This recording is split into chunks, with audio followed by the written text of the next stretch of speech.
Hey guys, how y'all doing? Cam here, and welcome back to Cam in Focus, the spot for your favorite and not so favorite geeky films.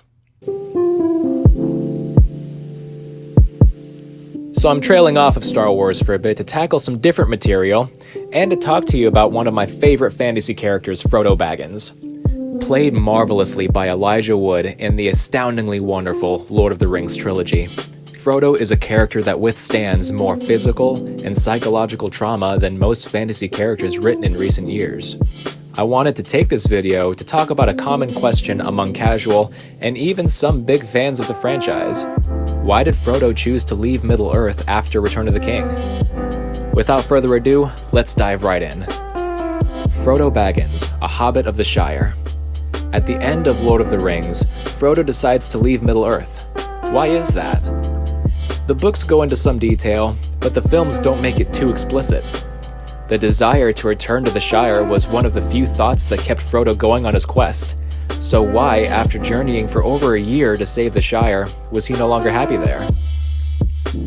Well, a big part of it is that his wounds that he suffered at the hands of the Witch King and the Great Spider Shelob would act up every year and make him incredibly ill, forcing him to endure extreme pain and relive the traumatic memories of what happened to him. Sam even mentions one day that he found Frodo in bed, mumbling to himself while clutching a pendant Arwen gave him for comfort. That wound will never fully heal. He will carry it the rest of his life. Another explanation is that he never physically let go of the ring. It was taken by Gollum, who then fell into the fires of Mount Doom, so it can be argued that he still longed for it even despite it being destroyed. One could say that its destruction took a piece of him with it. He spent so long being psychologically tortured by the ring and Sauron's will that without it, he didn't feel whole. You could almost think of it as something akin to a form of Stockholm Syndrome. Or, as I like to think of it, a Joker-Harley Quinn relationship. One is an abusive, domineering tormentor, and the other is the poor soul that's been subjected to it for so long that they can't imagine their life without it. Frodo also more than likely suffers from something called retirement syndrome, as well as extreme depression. He sat for so long on so much power, with so much responsibility, that when it was gone, Frodo could simply find no joy in life anymore. Nothing could live up to his journey. After enduring so much torment, both physical and psychological, the carefree life of a hobbit that was still ignorant to the outside world was one that he couldn't pretend to live. Perhaps their blissfully ignorant happiness was something he felt like he no longer had the right to have, or didn't deserve anymore. How tortured Frodo is especially apparent after they encounter Gollum, who is the result of over 500 years of obsessive possession of the ring, and the physical and mental corruption that came with it. You have no idea what it did to him, what it's still doing to him. I want to help him, Sam, because I have to believe he can come back. You can't save him, Mr. Frodo. What do you know about it? Nothing!